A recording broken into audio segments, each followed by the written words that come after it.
ایک مختصر سے بریک کے بعد آپ کی خدمت میں ہم دوبارہ حاضر ہیں، اور ناظرین آپ کو معلوم ہے کہ بریک کے بعد اب ہمارا سیگمنٹ ہوا کرتا ہے ہدایت کی بات، اور ہدایت کی بات ایک ایسا سیگمنٹ ہے جو کہ ہمارے تمام ناظرین، ویسے تو مجھے پتہ ہے اور یقین ہے کہ تمام پروگرام جو ہیں وہ بہت ہی غور و خوض سے دیکھتے ہیں، لیکن ہدایت کی بات ایک ایسا ہے جو آپ کو ایک ریمائنڈر دیتا ہے صبح صبح اپنی زندگیوں کو جو ہے وہ نیک راستے پر چلانے کے لیے اور صحیح راستے پر چلانے کے لیے۔ تو چلتے ہیں ہدایت کی بات کے لیے علی بھائی کی طرف۔ بہت شکریہ سحر۔ ناظرین، آپ کو ہدایت کی بات میں خوش آمدید کہیں گے، اور سب سے پہلے شروع کریں گے نبی کریم صلی اللہ علیہ وآلہ وسلم کی ذات گرامی سے۔ آپ فرماتے ہیں کہ مجھے حسین علیہ السلام کے رونے سے تکلیف ہوتی ہے۔ یہ کون فرما رہا ہے؟ یہ فرما رہے ہیں رسول خدا صلی اللہ علیہ وآلہ وسلم، اور ایک اس کے اندر بہت بڑا پیغام ہے، بہت گہرائی ہے، بہت ہی جو ہے اس کے اندر پیغام پوشیدہ ہے۔ ایک کہنے کو ایک لائن کا جملہ ہے، مگر انسانی ضمیر کو جھنجھوڑنے کے لیے، اور خصوصاً ان لوگوں کے لیے جن کو کہ واعظ و نصیحت جو ہے وہ سمجھ میں نہیں آتی، اور وہ ہمیشہ ان چیزوں کے اوپر سوالات کرتے رہتے ہیں۔ بالکل سامنے سے قول ہے، آپ فرماتے ہیں کہ مجھے حسین کے رونے سے تکلیف ہوتی ہے۔ اب اس کے اندر بہت ساری چیزیں نکل سکتی ہیں کہ امام حسین السلام کو کن کن طرح سے جو ہے وہ رلایا گیا، آیا ان کے اوپر مصائب کر کے رلایا گیا، اور اس کے علاوہ بعد از شہادت جو آج تک ان کی آل اولاد کے اوپر، ان کے ماننے والوں پہ، ان کے چاہنے والوں پہ ظلم و ستم کا سلسلہ جاری ہے، وہ بھی ان کو رلائے جانے سے جو ہے وہ ایک طرح سے اس کے اندر شامل ہے۔ تو ہمیں دیکھنا ہوگا اور ان تمام چیزوں کے اوپر باقاعدہ غور کرنا ہوگا، کیونکہ محرم کی آمد ہے، اور کل جو ہے وہ ہمارے شام کو جو ہے وہ آج چاند افق پہ نظر آ جائے گا۔ 1437 ہجری کا جو ہے وہ چاند ہو جائے گا، اور کل پہلی محرم ہوگی۔ مگر آج پوری عرب دنیا کے اندر، خصوصاً کربلا میں آج پہلی محرم ہو چکی ہے، اور وہاں پر محرم کا آغاز ہو گیا۔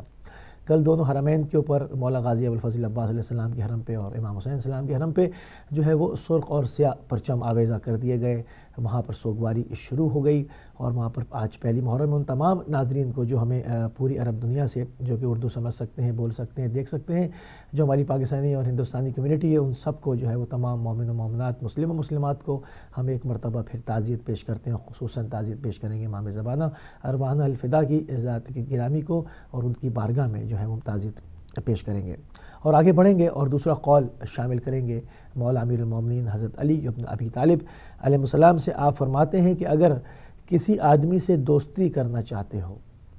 اگر کسی آدمی سے دوستی کرنا چاہتے ہو تو اس کو غصے میں لا کر دیکھ لو،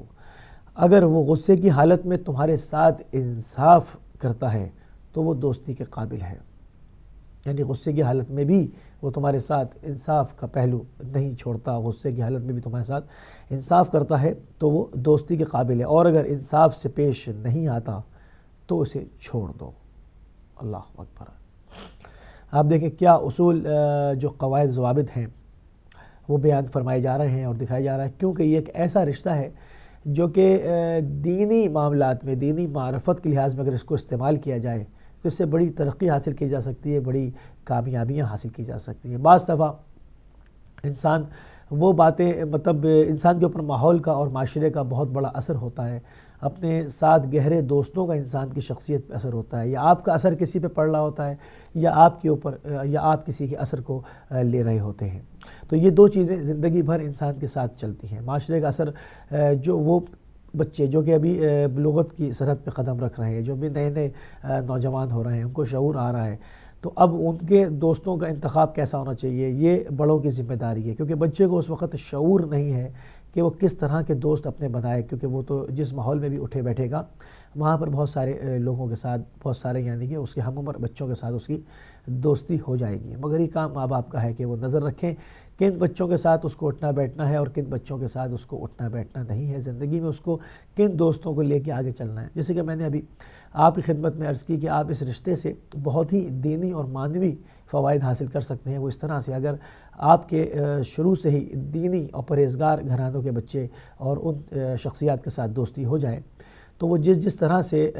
عمر کامل ہونے کو آئے گی، اور جس طرح سے شعور میں مزید اضافہ ہوگا اور ایک شخصیت بننے کو جائے گی، تو وہاں پر آپ کو بھی اس سے فائدہ ہو سکتا ہے. ایک اس طرح کا ایک ماحول بن جاتا ہے. اس کے اندر لغویات، اس کے اندر فواحش گفتگو، اس کے اندر لایعنی باتیں، اس کے اندر بے تکی باتیں نہیں ہوتی، چونکہ وہ ایک ادبی اور مذہبی حلقہ احباب ہوتا ہے، اور اس کے اندر اسی طرح کی گفتگو ہوتی ہے، اور اس سے آپ بہت کچھ سیکھ سکتے ہیں اپنی زندگی میں. یعنی وہ کچھ کہ جو کہ آپ کو بہت ساری کتابوں کے اندر آپ کو زحمت کرنی پڑے، ان کو ڈھونڈنا پڑے، اس کے اوپر جو ہے وہ غور و فکر کرنا پڑے، مگر وہاں پر چونکہ آپ کا حلقہ احباب اور آپ کے ملنے والے اور آپ کے دوست سارے دینی اور متدین لوگ ہیں، تو آپ ان سے جو ہے وہ بہت آسانی کے ساتھ بہت ساری چیزیں اور مختلف فکر کے اوپر، یعنی صحیح فکر کے اوپر، اس کے اندر مختلف ڈائریکشنز کے اوپر، اس کے اوپر آپ بہت ان کے ساتھ مباحثہ بھی کر سکتے ہیں، کھل کے بات بھی کر سکتے ہیں، اور اپنی سمت کا بھی اچھا تعین کر سکتے ہیں. تو دوستی کا جو رشتہ ہے وہ دینی لحاظ سے جو ہے وہ بہت اہم ہے. بعض لوگ ہیں، ہم دیکھتے ہیں کہ وہ اپنے کو آئسولیٹڈ رکھتے ہیں، ان کا کوئی دوست نہیں ہوتا، مگر یہاں پر اس کے اوپر اس لیے بات کی جا رہی ہے اور اس کو بتایا جا رہا ہے کہ کن لوگوں کا انتخاب کرنا ہے آپ نے اپنی زندگی میں، کس طرح کے لوگوں کو رکھنا ہے. کون یعنی وہ عادل ہوں، منصف ہوں، تو وہ عادل اور منصف وہی شخص ہوگا جو کہ پہلے سے متدین بھی ہو، جو کہ دیندار بھی ہو، جو کہ جس کی روٹس بھی اچھی ہوں، جس کا خاندانی بیک گراؤنڈ بھی اچھا ہو، جو جانتا ہو کہ سچ کا ساتھ نہیں چھوڑنا ہے، سچ بولتے رہنا ہے، انصاف کی بات کرتے رہنا ہے، چاہے غصے کی حالت میں ہو یا کسی کی طرف سے زیادتی کا نشانہ بنا ہوا ہو، مگر اپنا جو آپ کا اپنا ماحول ہے، جو آپ کا اپنا حساب ہے، اس کو آپ نے کسی صورت بھی معاف کیجیے گا، اس کو ترک نہیں کرنا. آگے بڑھیں گے اور ایک اور قول سید الشہداء حضرت امام حسین علیہ السلام سے نقل فرمائیں گے. آپ فرماتے ہیں کہ میرا ناحق لہو قیامت تک غیرت مند لوگوں کو رلاتا رہے گا. اللہ آج بھی کربلا کی وہی تاثیر ہے. ایسا لگتا ہے کہ جیسے یہ واقعہ کل ہوا ہے، ابھی اس کو چند ایام بھی نہیں ہوئے، اس طرح سے یہ تر و تازہ ہے. کوئی اپنے مرحومین والدین کو بھی نہیں رو سکتا، کوئی اس طرح سے گریہ نہیں کر سکتا جس طرح سے امام حسین علیہ السلام کا نام آتا ہے. اس آسمان پہ چاند نمودار ہونے کی دیر ہوتی ہے، بلکہ اس سے پہلے ماحول ایک محرم کا بن جاتا ہے. شدت کے ساتھ مومنین جو ہے وہ انتظار کر رہے ہوتے ہیں. ابھی آگے کچھ اقوال میں اور ائمہ اہل بیت علیہ السلام سے نقل کروں گا، تو آپ اس میں دیکھیں گے کہ ہماری جو روٹس ہیں، جو ہماری جڑیں، جو ہماری ڈیپ روٹڈ روٹس ہیں، وہ کتنی اس معاملے میں اسٹرانگ ہے کہ ہمیں اس کو کہنے کی اور اس کے اوپر تلقین کرنے کی لوگوں کو ضرورت نہیں ہوتی. جو محرم کا مہینہ قریب آتا ہے، جو ایام بالکل قریب تر ہوتے چلے آتے ہیں، ایک حزن کا سا ماحول بنتا چلا آتا ہے. ایک محرم کی بھی اپنی ایک خوشبو ہے، محرم کا اپنا ایک احساس ہے. ایک خوشبو تو سید الشہداء امام حسین علیہ السلام کی، اور ایک ان کی سوگواری کی خوشبو ہے. اس سوگواری کی جو خوشبو ہے، اس کا جو اپنا ایک ماحول ہے، وہ تمام کرۂ ارض کو جو ہے وہ سمیٹ لیتا ہے، اپنی آغوش میں لے لیتا ہے. ہر پاک و طاہر و منزہ دل جو ہے وہ اس خوشبو کو محسوس کر سکتا ہے، اس کو سونگھ سکتا ہے، اور اس سے متاثر ہوئے بغیر نہیں رہتا. اس کے اندر کوئی کسی فرقے کی قید نہیں ہے، کسی مذہب و ملت کی قید نہیں ہے. یہ مظلوم کی ازاں ہے، مظلوم کا ماتم ہے. اس کے لیے ایک حساس دل چاہیے، ایک دھڑکتا ہوا دل چاہیے، سینے کے اندر ایک انسانی دل چاہیے. وہ دل نہیں کہ جس کی فطرت کو مسخ کر دیا گیا، جو کہ دیکھنے میں شکل و صورت سے ظاہری اعتبار سے تو انسان نظر آتا ہے، مگر اگر اس کو مانوی آنکھوں سے دیکھا جائے، اگر اس کو عرفا کی نگاہوں سے دیکھا جائے، تو وہ ایک حیوان سے بدتر دل نظر آئے گا. ایسے دل کی بات نہیں ہو رہی یہاں پر، اس دل کی بات ہو رہی ہے جو کہ مانوی اعتبار سے انسانی دل رکھتا ہے. اس وقت چاہا اس کا مذہب کچھ بھی ہو، اس کے بلیفز کچھ بھی ہو، وہ کچھ بھی عقائد و نظریات رکھتا ہو، وہ کہاں پر پیدا ہوا ہو، کس ماحول میں اس نے تربیت حاصل کی ہو، مگر اگر اس کے پاس خدا کی نعمت موجود ہے کہ اس کا دل جو ہے وہ ابھی تک انسانی دل ہے، دھڑکتا ہوا دل ہے، حساس دل ہے، تو یقیناً وہ کھنچتا ہوا چلا آئے گا، سید الشہداء کی جانب چلا آئے گا. وہ اس سے متاثر، غم سے متاثر ہوئے بغیر نہیں رہے گا. آگے بڑھیں گے، ایک اور قول امام محمد باقر علیہ السلام کا نقل کریں گے. آپ فرماتے ہیں کہ جو شخص کسی مومن کو جان بوجھ کر قتل کرے گا، جو شخص کسی مومن کو جان بوجھ کے قتل کرے گا، تو اللہ تعالیٰ اس کے تمام گناہ قاتل کے نام لکھ دے گا، اور مقتول ان گناہوں سے بری الذمہ ہو جائے گا. ایک جگہ پر میں نے یہ بھی پڑھا، امام جعفر صادق علیہ السلام سے آپ نے فرمایا، جو کسی مومن کو ناحق قتل کرے گا، اس کو اس کی سزا میں، اس کی پاداش میں 1,00,000 مرتبہ قتل کیا جائے گا. عالمی عدالت لگنے کو ہے. ایک وقت ضرور آئے گا کہ جب امام زمان اروان الفدا ظہور فرمائیں گے اور رجت ہوگی اور قصاص لیا جائے گا، مظلومین پلٹ کر آئیں گے، مجرمین پلٹ کر آئیں گے، اور ان کے سامنے، ان کی آنکھوں کے سامنے انصاف کیا جائے گا۔ پوچھا جائے گا کہ کہاں گئی وہ تمہاری حکومت، کہاں گئی وہ تمہاری شہنشاہیت، وہ بادشاہت، کہاں گئے وہ کوڑے، وہ ہنٹر، وہ تلواریں، وہ نیزے، وہ بندوقیں کہاں گئیں؟ کہاں گئے وہ تمہارے گولہ بارود اور ٹینک کے ذخائر جن کے اوپر تم ناز کیا کرتے تھے، جو تلواریں مظلومین کے گردنوں پر چمکایا کرتے تھے؟ کہاں گئی وہ تمہاری سلطنت؟ دیکھ لو کہ خدا کا وعدہ پورا ہو گیا، اور آج تم مجرم بنے ہوئے، ہتھکڑیاں لگے ہوئے کھڑے ہو، اور تمہارے سامنے تمہیں عذاب ادنا کا مزہ چکھایا جائے گا۔ عذاب کبریٰ کا مزہ تو تم قیامت میں چکھو گے، مگر عذاب ادنا کا بھی مزہ اتنا سنگین ہوگا کہ وہ سن کر اس مجرم کی روح کانپ اٹھے گی۔ تو اس چیزوں کو دیکھ لینا چاہیے کہ ہم فسادی لوگوں کے پروپیگنڈے میں نہ آئیں، اور کبھی بھی جان بوجھ کر جو لوگ تجاوز کرتے ہیں، فرقہ بازی کی نظر ہو جاتے ہیں کہ فلاں تو اہل بیت کا چاہنے والا ہے، فلاں تو یہ ہیں، ان کے تو نظریات ایسے تو ویسے، اور وہ جان بوجھ کر سمجھتے ہوئے بھی اگر کسی مومن کو کوئی قتل کر دیتا ہے تو یاد رکھے کہ اس کے تمام گناہ مٹ جائیں گے، اور اس کے تمام جو گناہ ہیں وہ مقتول کے جو ہے وہ قاتل کے نام اعمال میں لکھ دی جائیں گے، اور وہ بہت بری طرح سے وہاں پر عذاب کا نشانہ بنے گا، اس آگ کا نشانہ بنے گا کہ جس کو کہ حاویہ کہا گیا، جو کہ بند تابوتوں کے اندر ڈالے جائیں گے۔ تو ہمیں دیکھ لینا چاہیے، اور ان تمام چیزوں کو جو کہ اس سے فرقہ بازی سے بالا تر ہو کر ان تمام چیزوں کو، ان اقوال کو، ان معصومین علیہ السلام کی ہدایتوں کو اپنے دل و دماغ میں بٹھا لینا چاہیے، کہیں سے بھی ہمیں شیطان گمراہ نہ کر سکے، کہیں سے بھی اس کا وار ہم پہ نہ چل جائے، کیونکہ انسانی زندگی کی پھر شعور کے آنے تک کی منزلیں، اور اس کے بعد ایک مختصر سا عرصہ انسانی حیات کا ہے، اور اس کے مقابلے میں ابلیس کا ہزاروں اور لاکھوں سال کا ایکسپیرینس ہے۔ تو ہم کو بہت ہوشیار رہنا پڑے گا، کیونکہ ہمیں واضح طور پر اس شیطان کی نشاندہی کر دی گئی، اس ابلیس کی نشاندہی کر دی گئی۔ خدا نے کلام پاک میں کھول کھول کے بیان کر دیا گیا، ہمیں بتا دیا گیا کہ تمہارا جو دشمن ہے وہ کتنا خطرناک ہے۔ تو ہمیں مختلف ہیلوں اور بہانوں سے وہ جو ہے وہ بنی آدم کے اوپر وار کرتا ہے، مختلف طرح سے تدبیر کرتا ہے کہ اس کو جہنم تک لے جائے، مگر ائمہ معصومین علیہ السلام نے بندوبست کیا ہوا ہے، مگر ان لوگوں کے لیے جو اپنے دلوں کو پاک رکھتے ہیں، جو اپنے دل و دماغ میں حسد و کینہ و بغض نہیں آنے دیتے۔ ایک اور قول امام جعفر صادق علیہ السلام سے آپ فرماتے ہیں کہ امام حسین علیہ السلام کی قبر کی زیارت تمام اعمال سے افضل ہے۔ اللہ اکبر! اگر اس میں ہم غور کریں اور دیکھیں تو یقیناً بنا لا الہ است حسین، امام حسین علیہ السلام جو وہ شخصیت ہیں کہ جنہوں نے قربانی پیش کر کے پورے دین کو نابود ہونے سے بچا لیا، اور اپنے پورا گھر کا گھر پروردگار کے سامنے پیش کر دیا، قربانی دے دی، قیامت تک کے لیے دین کا بیمہ کر گئے۔ آپ دیکھتے ہیں، جو میں ابھی آپ کی خدمت میں عرض کر رہا تھا کہ محرم کے آنے کے دن ہی آتے ہیں، بلکہ وہ گھڑیاں بہت نزدیک ہیں اب تو، کہ آپ دیکھ سکتے ہیں کہ ہر گھر کے اندر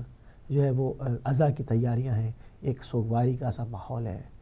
ایک عجیب جو ہے وہ ایک فضا ہے۔ امام حسین علیہ السلام کا مہینہ آ رہا ہے، تو اسی طرف امام جعفر صادق علیہ السلام اشارہ فرماتے ہیں کہ امام حسین علیہ السلام کی قبر کی زیارت تمام اعمال سے افضل ہے، یعنی وہ بقائے دین ہے، بقائے لا الہ الا اللہ ہے۔ اگر دین نہ بچتا، وہ ہے نا بڑا مشہور شعر ہے جس کو محرم میں پڑھا جاتا ہے کہ مسجد کے آگے تجھے ماتم ہے ناگوار، دیتے نہ سر حسین تو پڑھتا نماز کون۔ جو بہت زیادہ اس کی بات کرتے ہیں، دین کی بات کرتے ہیں، تو وہ دیکھ لیں کہ دین کی بقا امام حسین علیہ السلام کی ذات سے، امام حسین علیہ السلام نے قربانی پیش کر کے دین کو بقا دی ہے، دین کو بچایا ہے۔ تو امام حسین علیہ السلام کی قبر کی زیارت وہ بھی بقائے تشیع کی، بقائے دین کی ضامن ہے۔ ایک اور جگہ پر امام جعفر صادق علیہ السلام فرماتے ہیں کہ نمک سے روٹی کھا لینا لیکن قبر حسین کی زیارت کو ترک نہ کرنا۔ اللہ اکبر! آپ دیکھیں کہ کس قدر تاکید فرمائی جا رہی ہے، کہ اگر تمہارے پاس تمہارا جیب خرچ اتنا نہیں ہے اور تمہاری اتنی سیونگز نہیں ہے، تم اتنے پیسے نہیں کر سکتے، نمک سے روٹی کھا لینا۔ کسی اور چیز کے لیے آپ مجھے دکھا دیں کہیں پر بھی جو ہے وہ تاکید ایسی نہیں کی گئی کہ نمک سے روٹی کھا لو، مگر یہ کام ضرور انجام دو۔ مگر یہ زیارت سید الشہداء ہے، یہ افضل ترین دین کا جو ہے وہ عبادت ہے کہ نمک سے روٹی کھا لینا، لیکن قبر حسین کی زیارت ترک نہ کرنا، کیونکہ اگر امام حسین السلام کی زیارت ترک کر دی تو پورا اسلام دوبارہ طاغوت کی جھولی میں جا گرے گا۔ جب تک کربلا آباد ہے، جب تک اسلام کو کوئی خطرہ نہیں ہو سکتا۔ جو لوگ راگ الاپتے ہیں کہ اسلام خطرے میں ہے، وہ جا کر دیکھ لیں کہ امام حسین السلام کے اس وقت حرم پر کتنا رش ہے، کتنے ملینز لوگ پہنچ چکے ہیں اور کتنے راستوں میں ہیں، کتنے زائرین کو تنگ کیا جا رہا ہے۔ کوئٹہ کے اندر جب 75 بسیں ابھی تک کھڑی ہیں، ان کو NOC نہیں دی گئی ہے، ان کو وہاں سے روانہ نہیں کیا جا رہا ہے۔ ابھی لاکھوں لوگ دنیا کے مختلف ہوائی اور زمینی راستوں پہ سفر کر رہے ہیں، کربلا کی جانب جو ہے وہ سفر کرنے میں مشغول ہیں۔ ابھی اور ایک انسانی سیلاب ابھرتا ہوا عاشورہ تک کربلا پہنچ جائے گا، کیونکہ جب تک کربلا آباد ہے اس وقت تک شیطان مایوس رہے گا، اس وقت تک ابلیس جو ہے وہ بالکل اس سے جو ہے وہ جانتا ہے کہ جب تک وہ اسلام کا کچھ نہیں کر سکتا، کچھ نہیں بگڑ سکتا۔ اسی لیے دشمن کی پوری کوشش ہے پوری دنیا میں تمام عالمی و طاغوتی قوتوں کی کہ کربلا کو جو ہے وہ کسی طرح نشانہ بنایا جائے، مگر یہ ایک ایسا معجزہ ہے، ایک ایسا وعدہ ہے خدا کا کہ قیامت تک کے لیے اس کو شاد و آباد کیا ہے۔ قیامت تک جو ہے وہ طاغوت کے سامنے کربلا سیدھا سپر رہے گی۔ ایک آخری قول جو کہ چاند محرم کے حوالے سے، آج کی مناسبت کے حوالے سے ہے، کہتے ہیں کہ مدینے میں، بلکہ یہ ایک قول نہیں ہے، مطلب کہ یہ اس زمانے کا ایک مطلب واقعہ ہے جو کہ آنکھوں دیکھی بات ہے، ایک تاریخی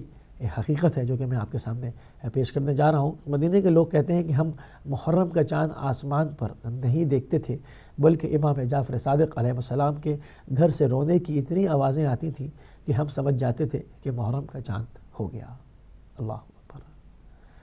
یہ وہ خط اصلی ہے جس کو میں نے رکھا ہوا تھا کہ آخر میں اس کو بیان کروں، ایک اصلی خط ہے،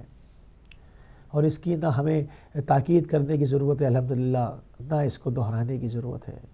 نہ اس پہ جو ہے وہ اپنے بچوں کو بتانے کی ضرورت ہے۔ یہ کہ ایسی خون میں تاثیر ہے مومنین کے، یہ کس طرح سے صدیوں سے چلتا ہوا سلسلہ چلا آ رہا ہے کہ اس کو جو ہے وہ ہمیں تاکید نہیں کرنی پڑتی۔ جو بھی محرم قریب آتا ہے دنیا دیکھ لے، وہ اس کو آزما لے کہ ایک ایسا زندہ معجزہ ہے کہ انسان ہر زندہ قلب جس کے اندر دل زندہ ہے، دھڑک رہا ہے، جو کہ ایک انسان ہے، زندہ لاش نہیں ہے بلکہ وہ زندہ انسان ہے، وہ مغموم ہو جاتا ہے، وہ غمگین ہو جاتا ہے، اور چاند ہونے سے قبل ہی وہ صاحب عزا ہو جاتا ہے، امام حسین السلام کے عشق میں گرفتار ہو جاتا ہے اور اپنی منزلوں کو طے کرتا ہوا کوشش کرتا ہے یا تو آپ کے مرقد تک اپنے آپ کو لے جائے، یا پھر وہ پوری دنیا میں جہاں پر بھی ہے اس پر سوگواری طاری ہو جاتی ہے، وہ سید الشہداء کا عزادار بن جاتا ہے۔ اصل میں سب سے پہلے تو پرسہ جو ہے وہ رسول خدا کو جاتا ہے۔ جیسے ہی چاند ہوتا ہے تو سب سے پہلے جد بزرگوار اس خاندان کے رسول اللہ صلی اللہ علیہ وآلہ وسلم ہے۔ اصل پرسہ جو مومنین کا ہے وہ آپ کی ذات کو ہے، آپ کی خدمت میں ہے، امیر المومنین کی خدمت میں ہے، جناب سید الزہراء سلام اللہ علیہ کی خدمت میں ہے۔ اصل پرسہ تو رسول اللہ سے شروع ہوتا ہے۔ اس دن کی آمد سے قبل انسان کو یہ ادراک ہو جاتا ہے، جو بھی مطلب کہ کلمہ گو ہیں اور جو جانتے ہیں، جس چیز کو سمجھتے ہیں، وہ صاحب عزا ہونے کا مقصد ہی ان کا یہ ہے کہ وہ سب سے پہلے رسول اللہ کی بارگاہ میں حاضر ہو جاتے ہیں۔ ہم نبی کریم صلی اللہ علیہ وآلہ وسلم کی بارگاہ میں حاضر ہیں، بالکل باقاعدہ حاضر ہیں، اور آپ کو پرسہ پیش کرتے ہیں قبل اس کے کہ چاند ہو، مگر ہم استقبال محرم کرتے ہیں۔ محرم کا چاند تو شام میں ہوتا ہے، مگر اس کی تیاری اور اس کی سوگ اور اس سوگ کی خوشبو اور اس کا ماحول ہم محسوس کرتے ہیں اور مغموم ہیں، اور تمام پوری دنیا میں جتنے بھی اس وقت جہاں جہاں پر بھی چاند ہو گیا، ان کو ایک مرتبہ پھر جنہوں نے ہمیں ابھی جوائن کیا ہے ان کو دوبارہ سے تعزیت اور تسلیت پیش کرتے ہیں۔ سید الشہداء کے یہ ایام ہیں، اس سوگواری کی، اس عظیم مصیبت کی، اور اس میں اس کے امر کو جو ہے وہ ہمیں حکایت ہمیشہ تعلیم دی گئی کہ اس کو زندہ رکھیے، اس کو برپا کیجیے اپنے گھروں میں، اپنی محافلوں میں، جہاں پر بھی جس شخص کا تعلق جس شعبے سے ہے وہاں پر وہ امام حسین السلام کو اس وقت گو کہ ان کا ریپرزنٹیو ہے، ان کو پریزنٹ کر رہا ہے۔ وہ جو بھی اپنے آپ کو ان سے منسلک کہتا ہے، وہ دنیا اس کو دیکھتی ہے، اس کو چاہیے کہ وہ اپنے پورے آداب کے ساتھ، ان تمام چیزوں کے ساتھ اپنے آپ کو خالص رکھے، خصوصاً ان دنوں میں، ان راتوں میں جو کہ بہت ہی پسندیدہ ہیں خدا کی نگاہ میں، وہ اعمال کو قبول کرتا ہے، کیونکہ افضل العبادت ہے۔ سید الشہداء پہ گریہ کرنا تمام ترین اعمال سے افضل ہے۔ ناظرین، اسی کے ساتھ اپنے سیگمنٹ کو اختتام کی طرف لے کے جائیں گے، اور اس دعا کے ساتھ کہ پروردگار ان تمام ہدایتوں پر، ان بہترین حکایتوں پر، ان نور کی تجلیوں پر ہمیں بھی اور آپ کو بھی عمل پیرا ہونے کی توفیق عنایت فرمائے، تاکہ ہماری اور آپ کی زندگیوں میں ایک بہترین تبدیلیاں ایجاد ہو سکیں۔ چلیں گے سسٹر سحر کی طرف۔ بہت شکریہ علی بھائی، بہت ہی خوبصورت اقوال آپ نے پیش کیے، اور خاص طور پر محرم کی جو کہ استقبال کر رہے ہیں اس کی مناسبت سے بہت سارا ایک ریمائنڈر ہے، اپنے آپ کو تیار کر لیجئے، اور عزاداری منانے کا وقت آ چکا ہے، غم حسین منانے کا وقت آ چکا ہے۔ نہ صرف یہ کہ اسے آپ کو صرف اس میں ٹریڈیشنلی جو ہے وہ شامل ہونا ہے، بلکہ آپ نے یہ ثابت کرنا ہے کہ ہم حسین کے راستے پر چل سکتے ہیں، ہم حسین کے راستے پر چل کر یزیدیت کو جو ہے وہ مات دے سکتے ہیں۔ جائیں گے ایک چھوٹے سے بریک کی طرف، بریک کے بعد آپ سے دوبارہ ملتے ہیں۔